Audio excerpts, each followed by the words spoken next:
Hi friends, welcome back to our channel.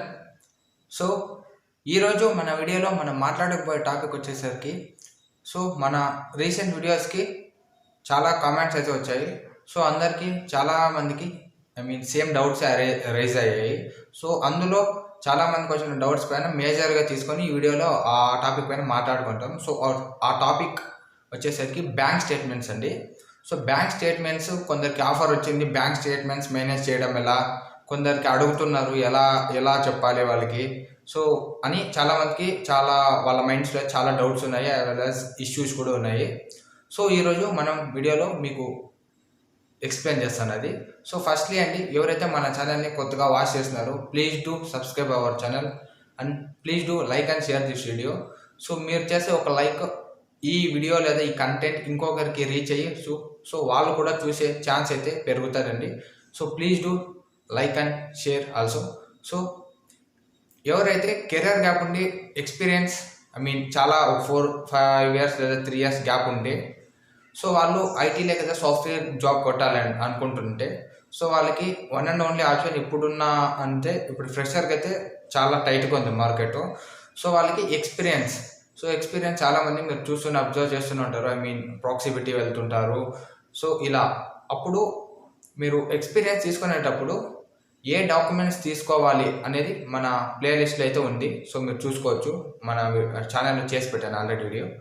So అది matter అయితే so చాలామందికి మీరు జాబ్స్కి ట్రై చేస్తూ ఉంటే ఇంటర్వ్యూ కాల్స్ అయితే వస్తాయి. సో సమ్ పేరోల్ కంపెనీస్ నుండి వస్తాయి, సమ్ డైరెక్ట్ కంపెనీస్ నుండి కూడా వస్తాయి.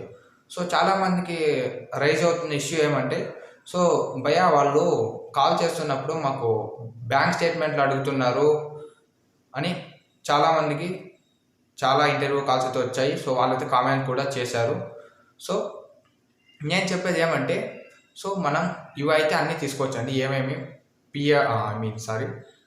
ఆఫర్ లెటర్ కానీ, రిలీవింగ్ లెటర్ కానీ, లేటెస్ట్ పే స్లిప్స్ కానీ, సో ఈవెన్ పిఎఫ్ కూడా టెంపరీగా చేసే బయట కన్సల్టెన్సీస్ అయితే ఉన్నాయి. టెంపరీగా మీకు అకౌంట్ లేకుంటే పిఎఫ్ బయట ఈవెన్ టెంపరీగా కూడా చేసిస్తారు. మీకు యూఏఎన్ క్రియేట్ చేసి యూఏఎన్ ఇలా కూడా చేస్తారు.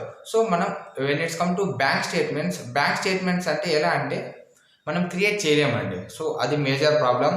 సో ఎందుకు చేయలేము భయ్యా, బయట అంటున్నారు, బయట మేము చూస్తున్నాము బ్యాంక్ స్టేట్మెంట్ కూడా ఇస్తాము అంటుంటే సో మేబీ నాకైతే ఐడియా లేదండి. సో నాకేమైనా ఇన్ఫర్మేషన్ తెలిస్తే దానిపైన కూడా ఒక వీడియో చేస్తాను.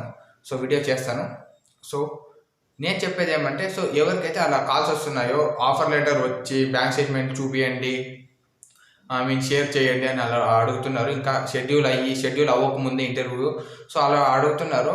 సో నాకు తెలిసిన నాలెడ్జ్ ప్రకారం అయితే ఫస్ట్లీ డైరెక్ట్ కంపెనీస్ అయితే చాలా వరకు అడగవండి. సో ఇప్పుడు ఎవరైతే మీకు కాల్ చేస్తుంటారో so we are calling from some payroll company, client was something అని చెప్తుంటారు మీకు. సో అలాంటి వాళ్ళే మోస్ట్లీ అడుగుతుంటారు. Expected CTC, total CTC, current అన్నీ అలా అడిగి లాస్ట్లో బ్యాంక్ స్టేట్మెంట్లు అని అడుగుతుంటారు. సో నేను చెప్పేది ఏమంటే సో అలా ఎవరైతే అడుగుతారో వాళ్ళని అయితే ఇగ్నోర్ చేయండి. సో ఎందుకంటే మీరు అక్కడికి వెళ్ళినా కూడా మోస్ట్లీ అక్కడ కాట్ అయ్యే ఛాన్సెస్ అయితే చాలా ఉంటాయి. సో అలాంటి కంపెనీస్ని మీరు ఇగ్నోర్ చేసి అడుక్కున్న కంపెనీస్ ఉంటాయండి. సో ఆ అడుక్కున్న కంపెనీస్ మోస్ట్లీ ఉంటాయండి. నేను చూశాను చాలామంది సర్వే కూడా అయ్యారు, జాయిన్ కూడా అయ్యారు, జాబ్ చేస్తున్నారు ఎక్స్పీరియన్స్తో వెళ్ళి. సో ఇగ్నోర్ చేయండి అండి అలా అడిగే కంపెనీస్ని. సో ఇగ్నోర్ చేసి వేరే కంపెనీస్తో ట్రై చేస్తే మీకు మీ డ్రీమ్ జాబ్ వచ్చే ఛాన్సెస్ అయితే ఎక్కువగా ఉంటాయి. బ్యాంక్ స్టేట్మెంట్స్ని ఇప్పుడు భయ మాకు ఆఫర్ వచ్చింది ఏం చేయాలి అంటే సో ఏం లేదు భయ, నెక్స్ట్ కంపెనీస్కి ట్రై చేయండి, వేరే కంపెనీస్కి. సో అదొకటే మనకి ఆప్షన్ ఉంటుంది. సో మీకు ఈ వీడియో హెల్ప్ అయింది అనుకుంటూ please do subscribe our channel for more videos and please do like and share this video. Thanks for watching.